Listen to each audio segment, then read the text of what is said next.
That boy was once a barefoot dancer in the streets, dancing just to survive. Now, Chukwudi Nnamdi is about to step into a world he never dared to dream of. From the majestic iron gates of a prestigious academy to the dazzling lights of a grand stage, his journey will be a trial that takes him from darkness into the light. This is the continuation of the story that has touched the hearts of so many.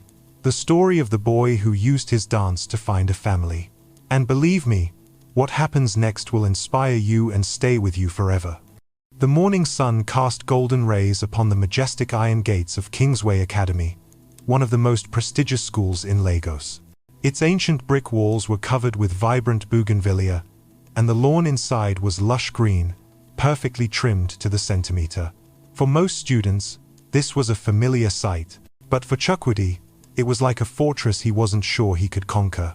The night before, he had sat in his room, staring at the new uniform neatly folded on his chair. His fingers brushed against the smooth linen fabric, but instead of joy, he felt a knot of anxiety in his stomach. What if I don't fit in? What if they laugh at me? He whispered to himself. Mr. Edward had knocked gently on the door before entering. Seeing the worry in Chukwudi's eyes, he sat down beside him. Chukwudi, he said gently, I know tomorrow might feel like you're about to stand on a grand stage before the whole world. And yes, there will be whispers. There will be people who doubt you. But listen to me. You don't have to prove you belong here, because you already do. He placed a steady hand on the boy's shoulder. You are a Nnamdi, not because of the name, but because of the heart you carry. Remember this.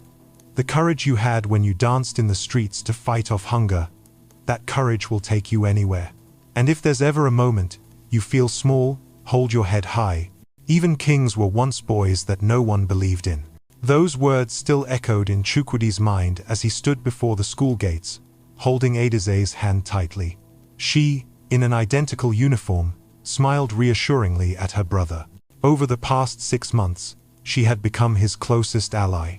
Her legs were steady now, her laughter as clear as a melody. Just a few months ago, her world was confined to a wheelchair, but today, she walked with freedom and joy, each step a living testament to resilience and hope. As Chukwudi and Adize walked through the wide corridors of Kingsway Academy, soft whispers followed them like shadows. Is that the street boy? Why is someone like him here? He doesn't belong. Every word was like a needle prick against his skin, and Chukwudi felt his ears burn. His shoulders slumped. For a moment, he wished he could disappear. The polished tiles under his feet seemed to get harder with every step. The walls were taller, the stairs steeper. But then Mr. Edward's words returned, strong and steady, as if spoken directly to his heart. You are my son. You belong here. Chukwudi lifted his head slightly. His steps were still slow, but no longer hesitant. Adize's small hand in his gave him strength, and together, they continued forward. In the classroom, the teacher introduced him. Class, this is Chukwudi Nnamdi. The surname Nnamdi sent a ripple of astonished whispers through the room. Adize clapped softly and smiled at him. That smile gave him strength. For the first time, Chukwudi sat at a real school desk, opened a new notebook, and held a pencil that wasn't borrowed. He was no longer the barefoot boy under the bridge. He was a student, one of them, or at least he hoped so. But the following days were harder than Chukwudi had imagined. In class, he answered questions with his street-smart wit, but some students mocked his pronunciation. At lunch, a few burst out laughing when they saw Chukwudi eating so quickly, almost as if he thought the food would disappear. The street kid at Kingsway Academy. No way. A curly-haired boy muttered. Just wait for the exams. He's going to fail for sure, another added, and the group burst into laughter. The words cut him deeply. But Chukwudi just lowered his head and continued to eat. He didn't want them to see how much it hurt. He clenched his fists under the table, trying to fight back the bitterness from the whispers and laughter around him. Just then, Adize came over and sat down next to him. She placed her food tray on the table and gave him a bright, steady smile. Don't listen to them, she said softly. You belong here, just like everyone else. Her words were simple, but they lifted the weight from his chest. For the first time that day, Chukwudi let out a slow breath. With Adaeze by his side, the doubtful voices didn't seem so loud anymore. However, on quiet nights, when the mansion had fallen asleep and Adaeze was dreaming, Chukwudi would sometimes sit by the window, hot tears streaming down his cheeks. The bed beneath him was soft, the roof over his head was secure, but his heart felt heavy. The streets had been cruel, yes, but they had never made him feel as invisible as these whispers did. The following weeks passed, and the whispers continued to follow Chukwudi through the halls of Kingsway Academy. But then one morning, a brightly colored poster appeared on the school's main notice board, catching everyone's attention. The large, bold letters read, "Kingsway's Annual Talent Gala, let your talent shine." The atmosphere in the school immediately became electric. Students gathered around, buzzing with talk of costumes, music, and performances. Who would sing? Who would play the piano? Who would perform a short play? Excitement filled the air. Adize's eyes lit up as soon as she read the words. She tugged on Chukwudi's sleeve, her voice firm and full of excitement. "You have to enter," she said decisively. Chukwudi froze, his stomach tightening. Dancing in the garden for Adaeze was one thing. But dancing in front of the entire school, in front of teachers, students, and wealthy parents, was something else entirely. The thought terrified him. "Me? In front of everyone?" he whispered, his voice full of doubt. Adaeze nodded, without a hint of hesitation. "Yes, you were born to do this." Chukwudi hesitated, then glanced around. A few students had already started pointing and snickering. It was Obi Okoro and his group of friends. Obi crossed his arms, a smirk playing on his lips. "Did you hear that, guys?" he said loud enough for everyone around to hear. "The street clown is going to join the talent gala. He's probably going to perform his little tricks from the Ojota bus park." One of Obi's friends chimed in. "Or maybe he'll hold out his raggedy hat for money after he's done." The group erupted in laughter. Their laughter was cold and cruel. The words were like daggers straight to Chukwudi's heart. He clenched his fists, his face burning with shame and anger. He remembered the cold nights under the bridge when he danced just to forget his hunger. He remembered Adieze's laughter, the sound that had brought her back to life. He was about to turn away, to run from the taunts, to surrender to his own fear. But then he saw Adieze's eyes. There was no pity in them, only an ironclad belief, an unwavering support. Her gaze said, "I believe in you." And then Mr. Edwards' words echoed in his head.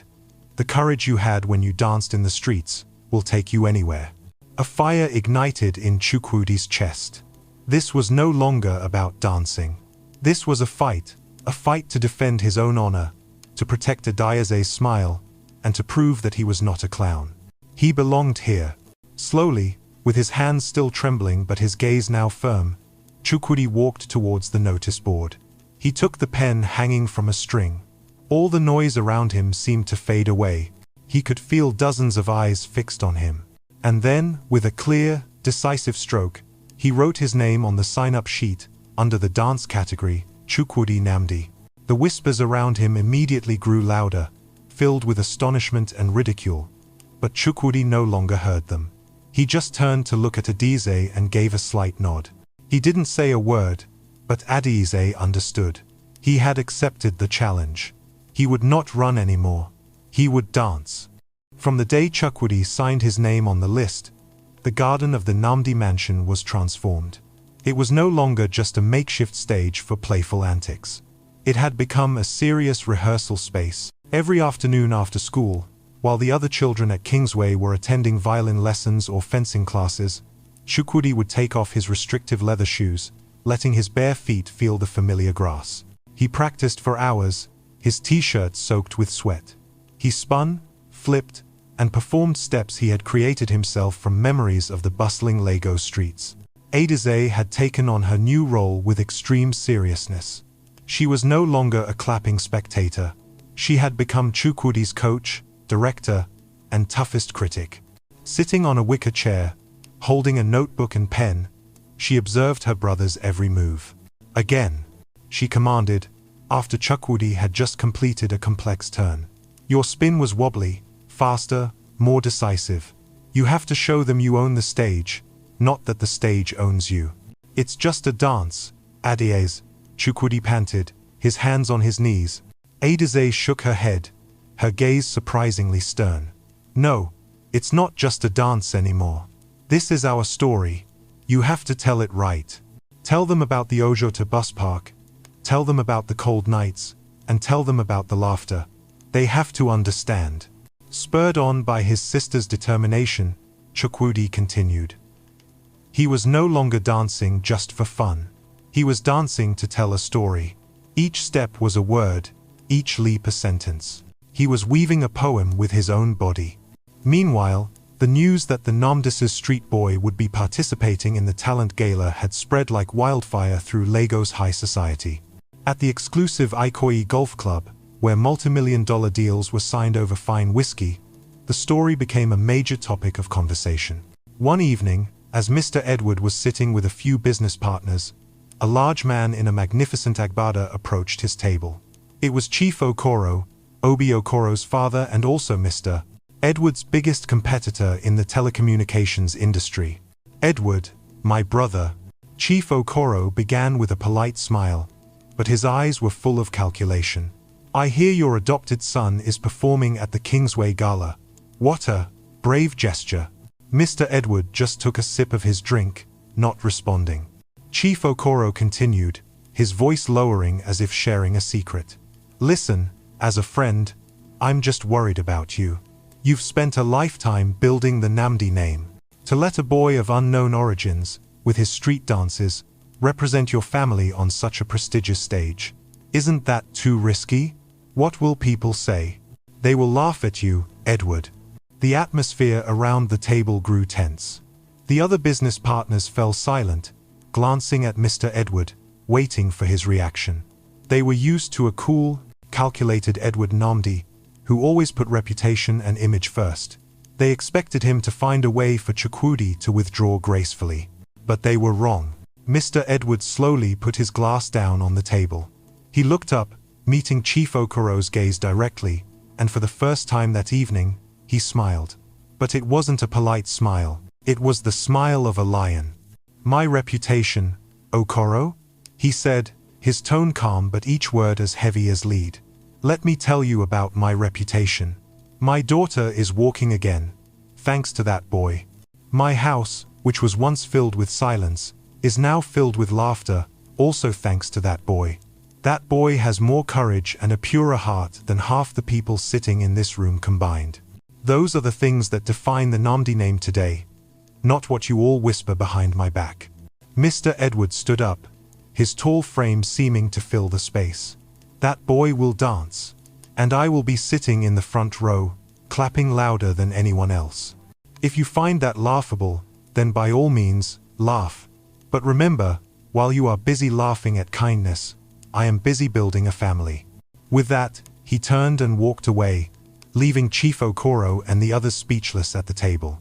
That night, when Mr. Edward returned to the mansion, he didn't go straight to his study. He walked out onto the balcony, looking down at the garden illuminated by soft lights. Down below, Chukwudi was still practicing, his body moving rhythmically under the moonlight. The boy attempted a difficult flip, stumbled on the landing, and fell to the grass. But he didn't stay down. He immediately jumped up and tried again. Beside him, Adaize was clapping a beat, her voice ringing out in the quiet night. Again, Chukwudi. You'll get it this time. Looking at his two children, one fighting to perfect a dance, the other fighting to reclaim every step, Mr. Edward's heart swelled with an intense pride. He had just fought for them in a world of calculation and prejudice. And now, they were fighting for themselves, with their own strength and will. Their family, though built from imperfect pieces, was unusually united. The day of the talent gala finally arrived. The auditorium of Kingsway Academy glittered under the brilliant stage lights. The red velvet seats were packed with parents, the men in elegant suits and the women in gorgeous outfits, cameras and phones at the ready. The air buzzed with excited whispers. For most people, this was just an annual school event. For Chukwudi, it was the biggest test of his life. Backstage, His hands and feet were trembling. His uniform had been replaced by a simple performance costume. Adesai had helped him choose a rustic white shirt, dark trousers, and soft canvas shoes. Compared to the sparkling sequined outfits of the other contestants, he looked completely out of place. He peeked through the stage curtain. The crowd seemed endless. His heart pounded in his chest. He could see Chief Okoro and his son, Obi, sitting in one of the front rows, their faces full of smug confidence. Fear, like a cold hand, squeezed his throat. He wanted to run. Brother Chukwudi. He turned. Adesai was standing there. She had been allowed backstage to stay with him. She saw the panic in her brother's eyes. She walked over, took his trembling hands, and held them tight. "Close your eyes," she whispered. "Forget all of them. Think about the garden. It's just you dancing, and me clapping. Nothing else matters. Tell our story." Chukwudi took a deep breath and closed his eyes. In his mind, the image of the green garden appeared. He heard Adesai's laughter. The cold hand around his throat seemed to loosen a bit. Then, the host's voice boomed like thunder. "And now, a unique performance from one of our new students. Please give a round of applause for Chukwudi Namdi." Whispers immediately erupted in the audience. "Is that him? What is he wearing? Let's see what this joke is all about." The music started. It wasn't a gentle classical piece. It was a powerful Afrobeat rhythm, with a driving drumbeat and a vibrant bass line, a rhythm from the very streets of Lagos.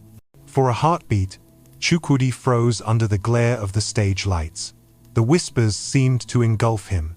Obi Okoro smirked, certain the boy was about to embarrass himself. But then, Chukwudi saw them in the front row. Mr. Edward was sitting up straight, his gaze holding not worry, but a solid belief. He gave a slight nod. Beside him, Adesai was beaming, her eyes sparkling. He remembered the hungry nights when he danced so that the hunger wouldn't win. He remembered Adesai's laughter, the spark that brought her back to life. The fear inside him dissolved. His body came alive. He began to dance. And it wasn't just a dance. It was a story told in the language of the body. The first part, his movements were sharp, urgent, and somewhat chaotic. He reenacted the hustle, the relentless struggle for survival on the crowded streets. The audience, expecting a ballet or a gentle contemporary dance, was stunned by the raw and intense energy. Then the music softened a bit. Chukwudi's dance changed. It became softer, more playful. He mimicked the funny moves, the slips, and the clownish faces he had used to make Adesai laugh for the first time in the garden. A few chuckles began to ripple through the audience. The icy wall of prejudice began to crack. And then, the music exploded again. But this time it was not chaos, but joy. His dance expressed strength, happiness, and pride.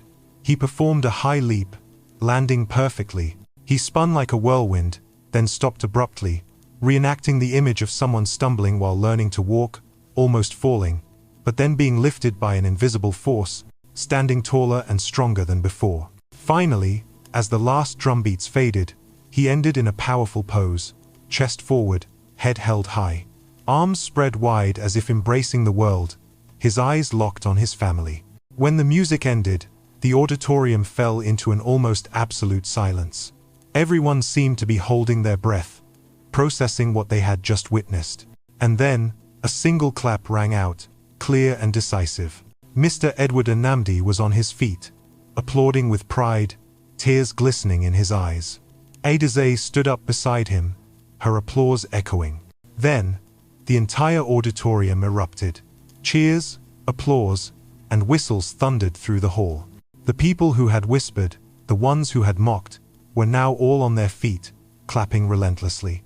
Obi Okoro sat frozen in his seat, his face a mixture of disbelief and bitter defeat. The judges huddled together, whispering and nodding continuously, their faces filled with awe and admiration. When the head judge stepped onto the stage, the auditorium fell silent. And the winner of this year's Kingsway Academy Talent Gala is... He paused dramatically. Chukwudi Namdi. The room exploded once more. Adesai, in her excitement, rushed onto the stage, nearly tripping, and threw her arms around Chukwudi. "I knew you would win," she sobbed with joy. Chukwudi's chest tightened with happiness. His heart felt like it would burst. For the first time, he wasn't a boy dancing to survive. He wasn't a shadow on a street corner. He was a champion, recognized for his talent. Teachers shook his hand. The students who had once mocked him now patted him on the back. Even the principal proudly declared, "A true Kingsway talent." But this victory meant more than the trophy or the applause. As Chukwudi stood on stage, holding his award, he looked towards his father and sister. His and Mr. Edward's eyes met. And in that moment, Chukwudi knew he wasn't just a guest in the Namdi family. He belonged.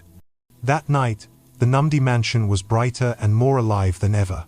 Lively music played, trays of delicious food were served, and laughter echoed through the corridors. Adaze paraded around with Chukwudi's golden trophy, holding it up for everyone to see as if it were her own victory. Mr. Edward, standing quietly in a corner with a glass of juice, whispered to himself, "You were born to shine, my boy, and you're just getting started." The victory at the Talent Gala changed everything. At Kingsway Academy, the scornful whispers turned into admiring praise. The students who had once shunned Chukwudi now sought to talk to him at lunch, asking about his dance moves and his life. Obi Okoro and his friends now just stayed silent, avoiding him whenever he passed by. He was no longer an outsider. He had found his place. His story quickly became a media sensation in Lagos. Newspapers ran bold headlines, "From the streets to the stage. NNAMD's adopted son conquers Kingsway." Photos of Chukwudi in the middle of a passionate dance appeared on the front page. A local television channel even replayed the footage of his performance, the crowd's cheers still echoing. For the whole city, it was a fairy tale of hope. For Chukwudi, it was the sweetest victory of his young life. But far from the glamour of Ikoyi, in a dilapidated and run-down tenement building in Ajigunle, a man was watching that broadcast. His room was small and dim, lit only by the flickering light of an old television. His hands trembled as he touched the screen. His eyes, sunken from years of hardship and regret, suddenly widened. "Chukwudi," he whispered, "my son." That evening, as the Namdi family was preparing for dinner, the guards at the gate were startled by a man in ragged clothes, insisting on being let in. His voice was hoarse with desperation. "Please, let me see him. I am his father. I've come for my son." The guards looked at each other warily. The Namdi name was now spoken with reverence, and the man before them seemed to be the complete opposite of that. But his eyes held a fire of urgent pleading. They reluctantly led him to the mansion's main door. Inside, Chukwudi was laughing cheerfully with Adaze at the dinner table when the butler appeared, his face pale. "Sir," he said to Mr. Edward, "there's a man at the gate. He claims to be Master Chukwudi's father." A sudden silence fell over the room. The fork in Adaze's hand dropped onto her plate, making a sharp clatter. Chukwudi froze, his heart pounding. The memories he thought he had buried, the hungry nights, the days of abandonment, came rushing back. Mr. Edward's gaze turned sharp as ice. "Let him in." And for the first time in years, Chukwudi stood face to face with the man who had vanished from his world. The man who had abandoned him when he needed him most, leaving a boy to dance away his pain in the darkness. The grand dining room of the Namdi mansion, which moments before had been filled with laughter, was now submerged in a heavy silence. The man entered, his feet hesitating on the polished marble floor as if it were a thin sheet of ice about to break. His clothes were tattered, his shoes were worn, and his face was deeply lined with regret and wasted years. But his eyes, trembling and tear-filled, were fixed on only one person. "Chukwudi," he whispered, his voice breaking. My son. My son." Chukwudi's body went rigid. He had imagined this moment 1,000 times, back when he was huddled under the bridge. His father would return, explain why he had left, and fix everything. But now that it was actually happening, his chest felt heavy with a cold, simmering anger. Mr. Edward stood up, his tall frame a solid shield between the man and Chukwudi. His eyes were as hard as steel. "You call yourself his father?" Mr. Edward began, his voice low and laced with contempt. Where were you when this boy had to sleep under a bridge? Where were you when hunger almost took his life? Where were you when my daughter's laughter returned because of him? Each of Mr. Edward's questions was like a physical blow, and the man staggered as if he had been struck. He collapsed, his knees hitting the marble floor hard, and the tears he had been holding back for so long began to flow. I failed, he sobbed, his hands covering his face. When his mother died, I fell apart. I lost everything. No job, no money. I didn't know how to take care of a child alone. I panicked, and I ran. I ran away like a coward, and I have carried that shame with me every single day since. He lifted his tear-streaked face, looking at Chukwudi with pleading eyes. But now I see you, alive, strong, and full of light. I saw you on television. I couldn't believe my eyes. And I am begging for a second chance. Chukwudi's fists clenched, his heart racing. The memories flooded back like a torrent. The nights begging on the streets, shivering in the cold, dancing with an empty stomach. He had been invisible to the world, including the man kneeling before him. Adize, her own eyes filled with tears, looked at her brother, waiting. She said nothing, but quietly stood up, took careful steps to Chukwudi's side, and took his clenched hand.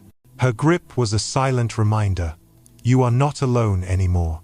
Mr. Edward remained silent, knowing this choice was not his to make. The entire mansion seemed to hold its breath. The man crawled forward on his knees, his voice choked with sobs. Please, son, forgive me. Let me be your father again. We can start over. Chukwudi's lips parted, his voice trembling. He had waited so long to say these words, but instead of hope, his words carried the weight of years of neglect. You lost that right when you left me behind. Chukwudi's words hung in the air, sharp and cold. The father trembled, shaking his head frantically as if to deny the truth. I was broken, son, he repeated, his voice desperate. I was weak. So was I, Chukwudi replied, and this time, his voice was steadier, carrying the weight of someone who had grown through adversity. I was broken too, but I didn't run. I danced. I fought. I survived. And now, I am not alone anymore. He squeezed Adize's hand gently, looking directly at the man who had given him life but had taken his childhood. When I was hungry, you weren't there. When I slept on cold cardboard, you weren't there. When I danced alone at intersections, just hoping someone would see me, you weren't there. But, his voice softened, the bitterness giving way to a deep gratitude. When I made Adize smile, she was there. When I needed a roof over my head, Mr. Edward was there. When I needed a family, this family was here. He took a deep breath, his final words spoken not with anger, but with simple truth. I don't need a father who abandoned me. I already have a family. Adize took a small step forward, her clear, firm voice ringing out in the silence. And he is my brother. Nothing can change that. Mr. Edward stepped forward, placing a hand on Chukwudi's shoulder. He didn't look at the man kneeling on the floor, but only into his son's eyes, his own gaze filled with boundless pride. This is your home, Chukwudi, he said solemnly. You don't have to search for love outside these walls. You have given us more than we could ever give you. It was the final blow. The man completely broke down. He understood that he hadn't just lost his son to a wealthy family. He had lost his son to a love that he himself had been unable to give. His cries were no longer pleas, but the sound of irretrievable loss. The guards gently entered and helped him to his feet. As they led him away, his sorrowful sobs faded into the Lagos night. Chukwudi watched until the figure completely disappeared. A storm of complex emotions swirled inside him. Sadness for that pitiful man, relief at finally having spoken his truth, and the peace of an old chapter truly closing. He turned around. He felt Adize's warm hand still holding his. He saw Mr. Edward's steady, loving gaze. He looked around the magnificent dining room, which was no longer a strange space, but home. For the first time in his life, Chukwudi realized something powerful. Family is not just made of blood. Family is made of love, of choice, of the people who stay when the rest of the world walks away. And in that moment, a deep and complete peace finally settled over the soul of the street dancer. Weeks passed, and the Namdi mansion was once again filled with joy. But this was not the fragile joy of before, but a deep, solid joy, tested by the storm. Adize's steps grew stronger and more confident. She was no longer afraid of the school playground. She now ran and joined in games with her friends with a radiant confidence. She still stumbled sometimes, but she always got back up on her own, with a smile on her face. The newspapers still wrote about Chukwudi, the champion of Kingsway, the miracle boy of the Namdi house. But within the walls of the mansion, no one cared about those titles. What mattered was Adize's laughter and the warmth of a family that had chosen each other. One afternoon, as the sunset painted brilliant streaks of orange and gold across the Lagos sky, Mr. Edward stood in the garden, watching quietly. Chukwudi was dancing on the lawn. But this time, he wasn't practicing for a competition. He was dancing playfully, spontaneously, simply for the joy of it. Adize tried to mimic his moves, but she soon burst into such fits of laughter that she nearly fell onto the grass. The air was filled with a pure happiness, the kind that no amount of money could buy. Mr. Edward whispered to himself, his voice full of gratitude, "I once thought I had everything, but it turns out, I had nothing until I met this boy. And through him, I not only got my daughter back, I found myself again." Chukwudi, catching his eye, smiled and waved him over. Mr. Edward walked towards them, and the three of them, a father, a daughter, and a son, not by blood, but by love, took each other's hands. Adize's voice rang out, clear and strong in the quiet evening air. "We are a family, and nothing will ever change that." The boy who once danced to survive was now dancing with his destiny. He was no longer invisible. He was loved. He had a home. And the mansion that once echoed with silence would now forever ring with the richest sounds in the world. Laughter, love, and the dance of a boy who turned despair into joy. Sometimes, the family we are born into fails us. But the family we find, the one built on loyalty, laughter, and unconditional love, is the one that saves us. And in the end, true wealth is not found in possessions, but in the connections that make our souls whole. Uplifting music swells. Narrator's voice becomes more intimate and direct with the audience. If this story has touched your heart, let us know how you feel in the comments. And don't forget to share where you're watching from in the world. And of course, don't forget to hit that subscribe button and turn on notifications so you don't miss our next emotional, dramatic, and unforgettable story. Until the next story, always spread kindness, keep the faith, and stay tuned. If this story has touched your heart, let us know in the comments and share where you're watching from in the world. Don't forget to subscribe to your channel name for more emotional, dramatic, and unforgettable stories. Until next time, be kind, stay strong, and keep watching.